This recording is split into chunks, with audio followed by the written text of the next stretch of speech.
You will hear a number of different recordings and you will have to answer questions on what you hear. There will be time for you to read the instructions and questions, and you will have a chance to check your work. All the recordings will be played once only. The test is in 4 sections. At the end of the test, you will be given 10 minutes to transfer your answers to an answer sheet. Now turn to Section 1. Section 1. You will hear a woman phoning to inquire about exhibition information. First, you have some time to look at questions 1 to 4.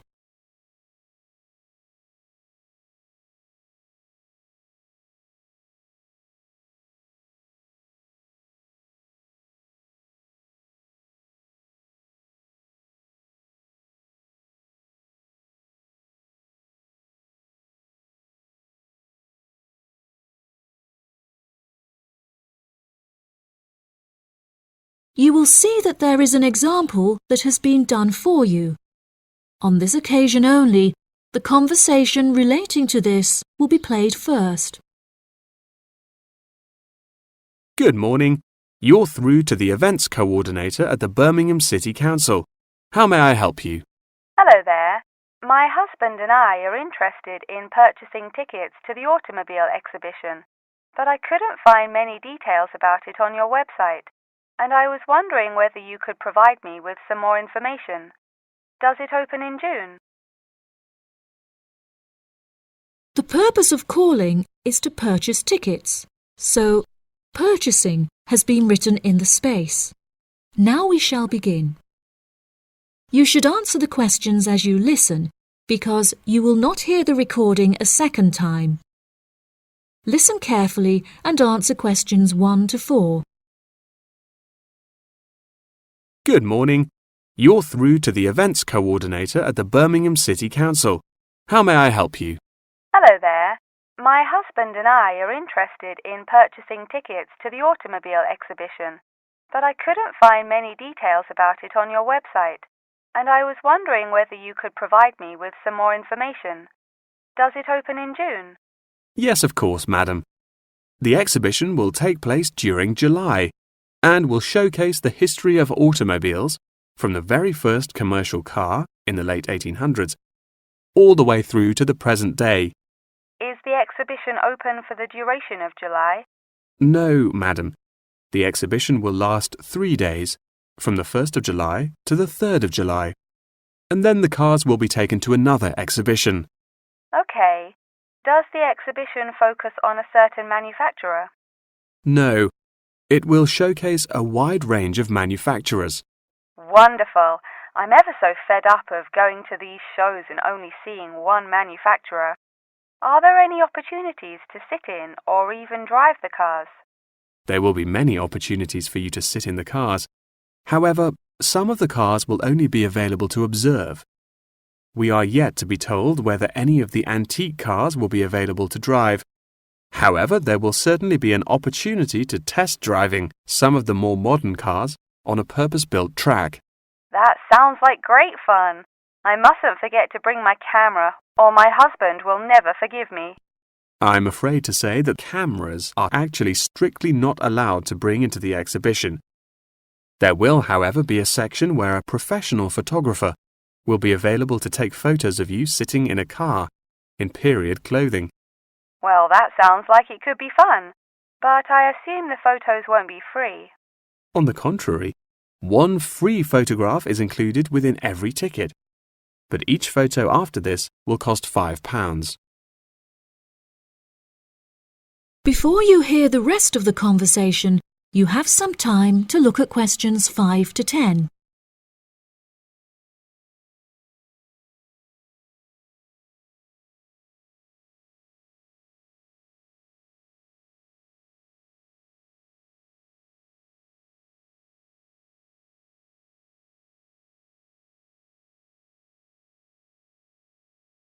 Now listen and answer questions 5 to 10. That's a nice surprise. Not many things are free anymore. I've been asking around about the ticket prices, but I haven't yet had a definite answer. Is it correct that the tickets are £100, whether you buy them now or on arrival? I'm afraid not. If you buy the ticket in advance, the price is £110, but it's £165 on the door. Oh, goodness. I suppose I'd best pay for them now then. Is it possible to buy tickets from you now over the phone? Yes, of course, madam. I'll transfer you to the box office manager, Mark Edgeworth. That's EDGEWORTH.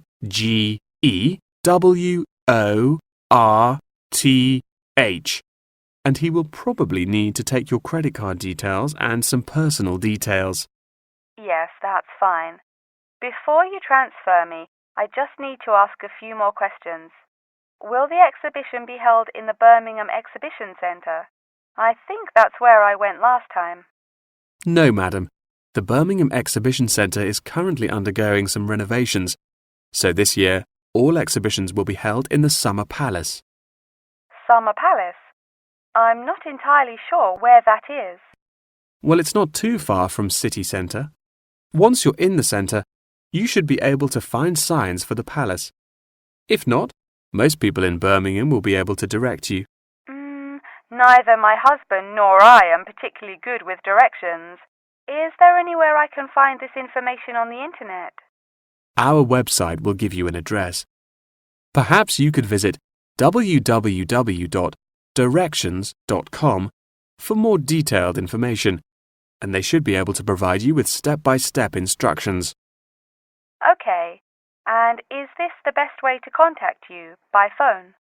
I think the most convenient way to contact us is inquiring online, which is much simpler than having to dial various different numbers to reach the right person. Unless you have any more questions, I'll transfer you now. No, that's great. Thank you for your help. That is the end of section 1. You now have half a minute to check your answers.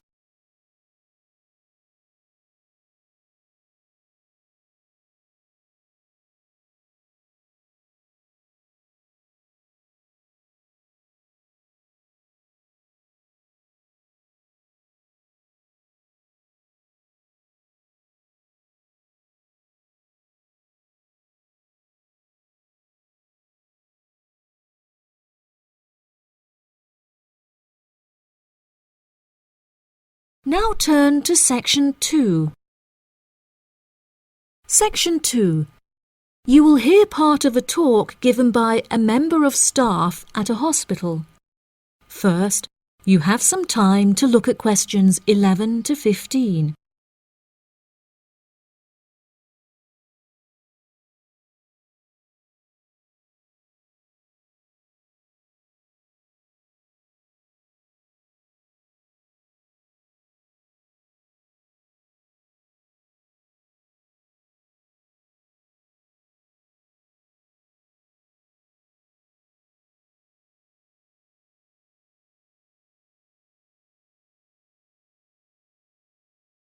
Now listen carefully and answer questions 11 to 15. Hello, and welcome to the homepage for the Healthy Hearing Medical Clinic and Surgery, where we'd like to share a little more information about the services we provide and more.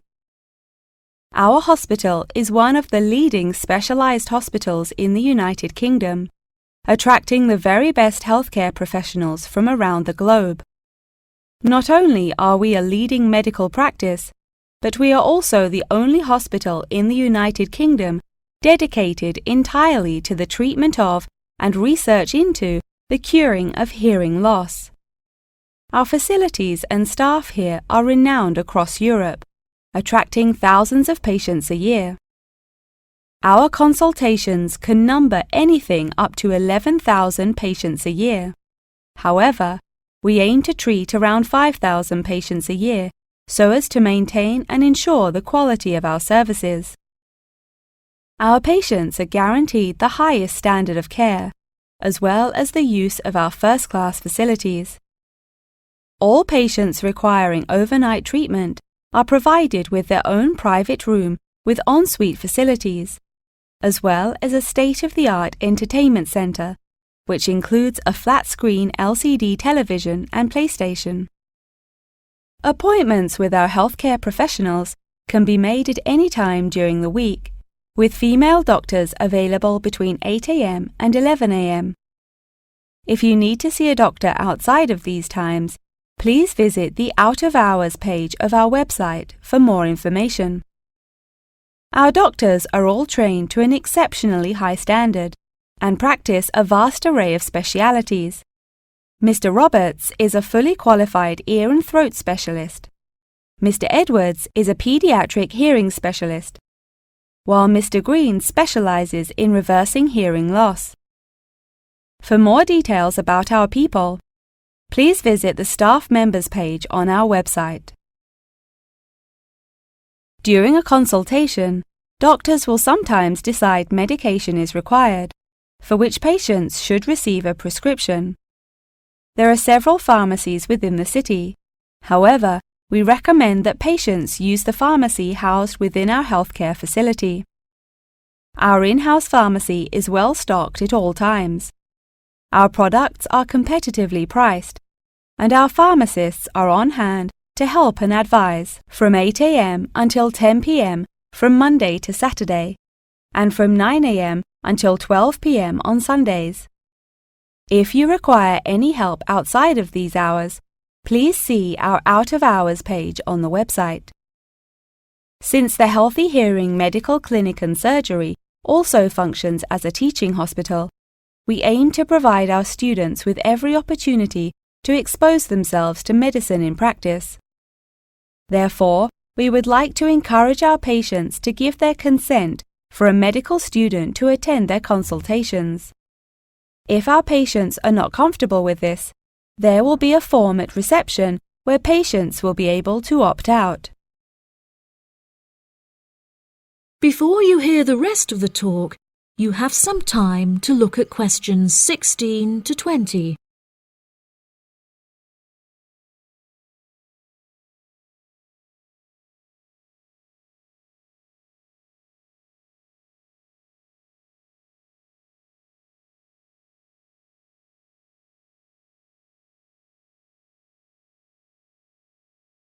Now listen and answer questions 16 to 20. Now, please look at the map I've given you of the Healthy Hearing Medical Clinic and Surgery. For those not familiar with our practice, reception can be found through the main door at the end of the corridor. If your consultation is booked with Mr. Green, you need to go through the main door and turn right by the nurse's desk, and his office is at the end of the corridor on your left-hand side. If you need to alter any of your personal details, please visit our secretary at the Office for Medical Records, which you will find next to the therapy room. If you're awaiting surgery, please first check in with reception before taking the first door on the right after you enter the clinic. Finally, in the event that you feel disappointed with any of the services we have provided, or have any further questions, please locate our manager's office, which can be found near the Office for Medical Records and between two closets. If you have any more questions about the Healthy Hearing Medical Clinic and Surgery, please do not hesitate to contact us on 01 256 111 111. That is the end of section 2. You now have half a minute to check your answers.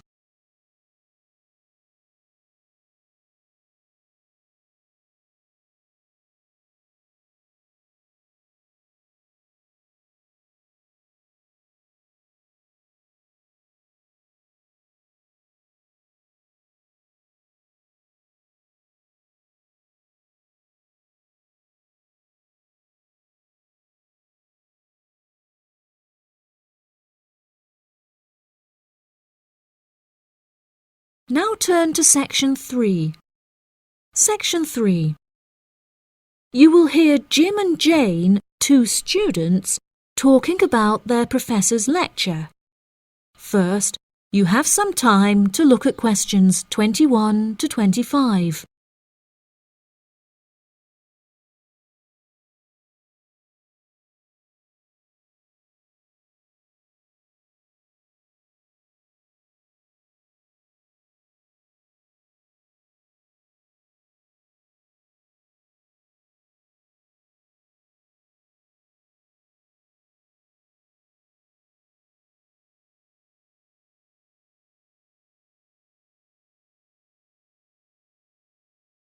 Now listen carefully and answer questions 21 to 25.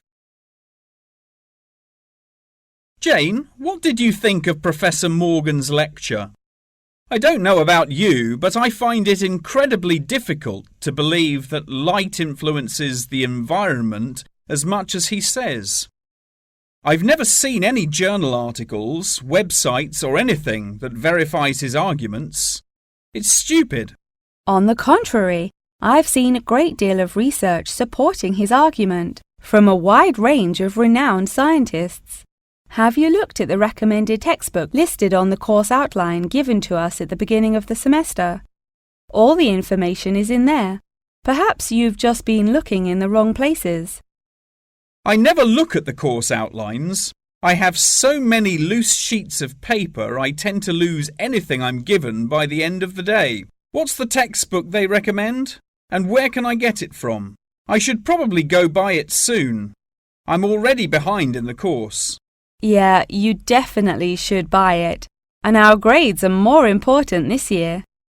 It's called The Influence of Light on the Environment. You should be able to find it in the bookshop on campus. If not, they'll order it within 2 weeks. In the meantime, you should read up on Ken Simpson's work. He argues that in order to protect natural habitats, governments should endeavour to turn off lights in cities at night. Well, that's controversial. I doubt any government would be willing to do that any time soon. I imagine roads would become quite dangerous without street lighting.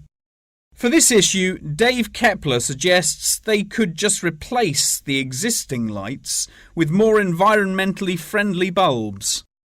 They could even install solar-powered lights. That way, roads will be more eco-friendly while maintaining safety. Although I guess they wouldn't be particularly effective in colder countries, especially during the winter.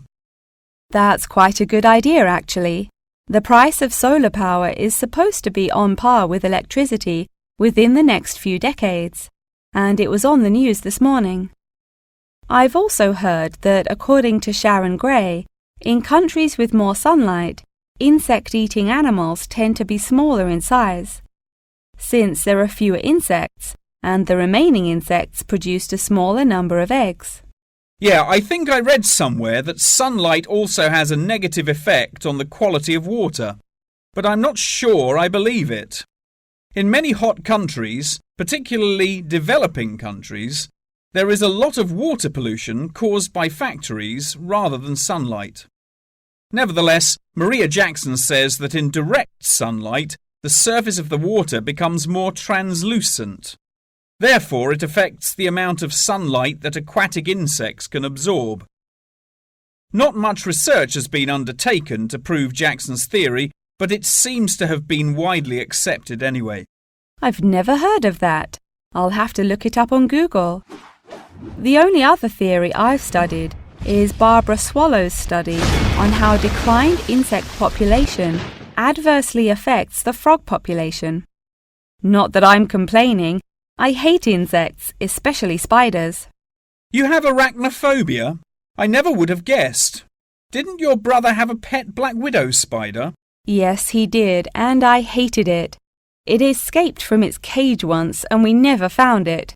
I had nightmares for months. Before you hear the rest of the conversation, you have some time to look at questions 26 to 30.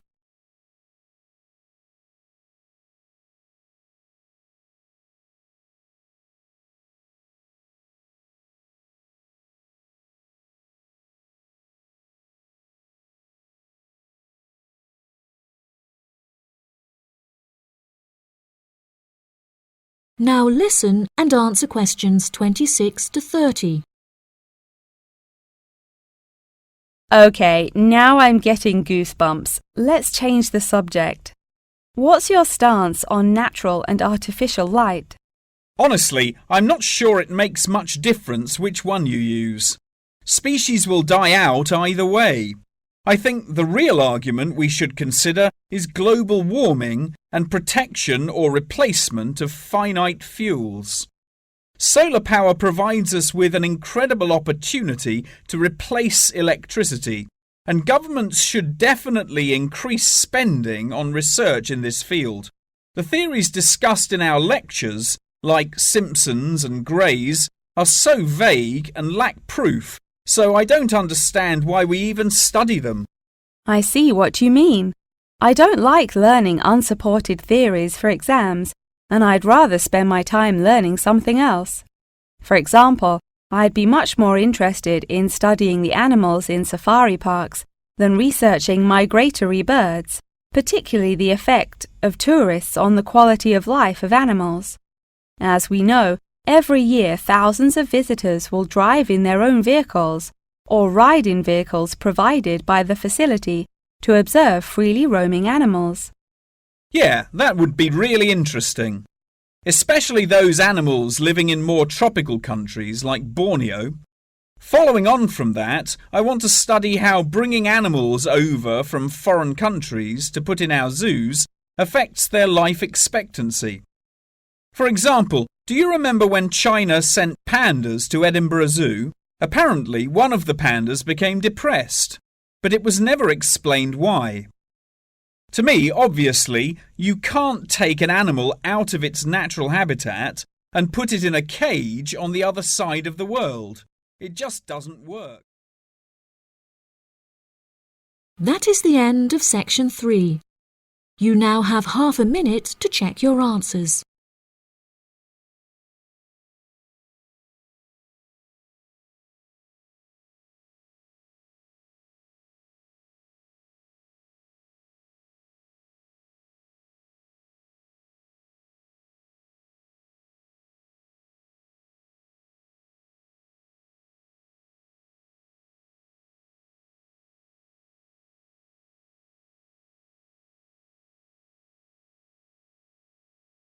Now turn to section 4.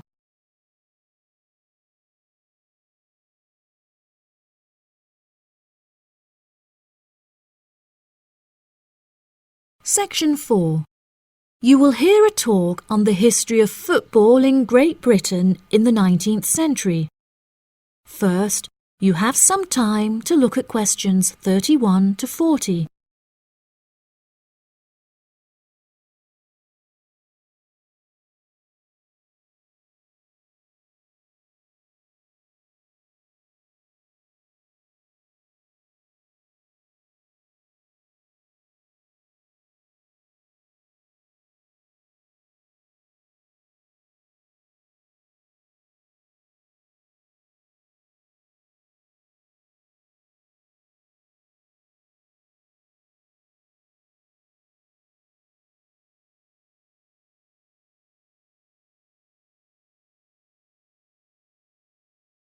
Now listen carefully and answer questions 31 to 40.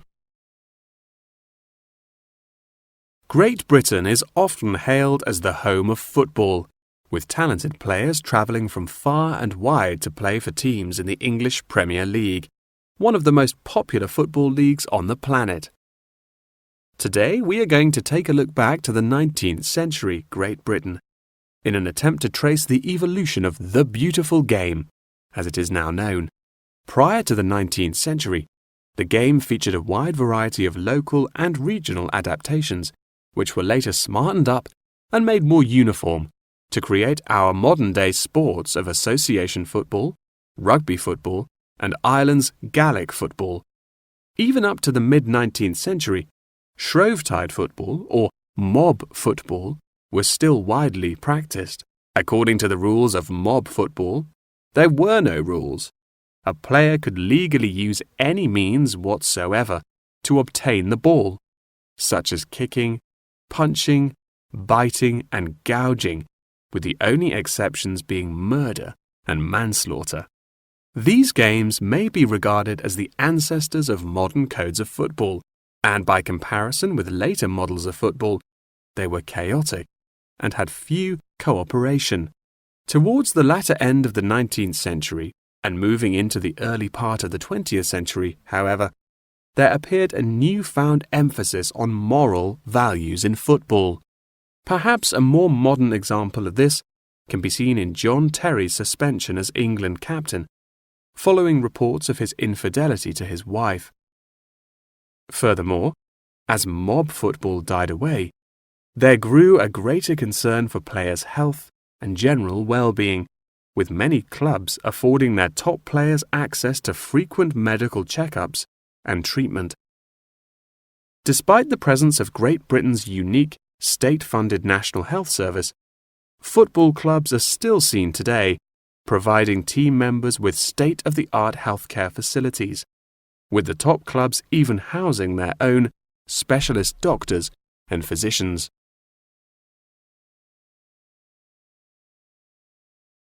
Today, football is a key feature of school children's day-to-day education, particularly for boys. With the help of football associations, all schools in the UK are boasting their own football teams. This mainly comes as a result of pressure put on schools and the government by concerned parents, who felt that football education taught their children valuable lessons and indeed vital life skills, such as teamwork and a drive to succeed.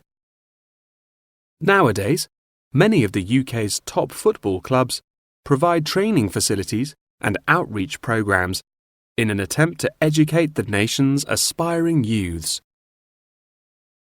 As I previously mentioned, it was only during the 19th century that football in its uniform concept truly began to emerge, with footballers previously playing according to their own versions of the rules. However, it was not until the early 20th century that different players actually began to play according to these standardized rules. Prior to the 19th century, football was played by all the major English public schools, including the likes of Eton College, Winchester College, and Harrow. In 1848, there was a meeting at Cambridge University in an attempt to lay down the laws of football. Present at the meeting were representatives of each of these major public schools, whom each brought a copy of the rules enforced by their own individual school's rules of football. The result of the meeting was what is now known as the Cambridge Rules, thereby uniting the rules from across the country into one simple document. However, the Cambridge Rules were not liked by all, and a new set of rules, Thring's Rules, compounded in the book The Simplest Game, became commonplace among dissenters. Across the country, improvements in infrastructure and public transport had a knock-on effect of dramatically increasing attendance to football games. Football quickly became a social event where spectators would meet friends, drink tea, and chat about the good old days. As football became more and more popular, it was decided that more money should be invested in maintaining the quality of pitches, amongst other things, and there was even talk of installing seating for spectators. However, the question of who was to foot the bill quickly became a divisive issue, with many believing that the government should fund football's development as a national sport. But in the end, the onus fell upon Britain's local and regional football clubs for the funding and development of the Football Association. They became responsible for the upkeep of football grounds, began to pay their best players a small salary, and organised competitions against other local and regional teams. And there began England's Football Association, or the FA, as we know it in its current form, the governing body of football in England. As the FA continued to grow and accumulate greater wealth, it was able to attract more and more talented young men from across the country. before finally accepting professional talent in the early 20th century. Today, football is played at a professional level all over the world. Millions of people regularly go to football stadiums to follow their favorite teams, while billions more watch the game on television or on the internet. That is the end of section 4. You now have half a minute to check your answers.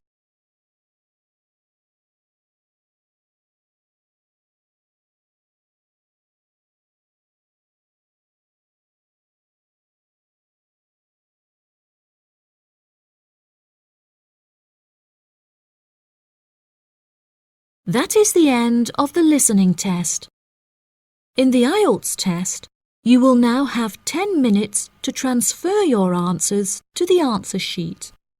Subscribe to my channel and also hit the bell icon so you never miss the new video, cause whenever we upload the new video you will get the notification.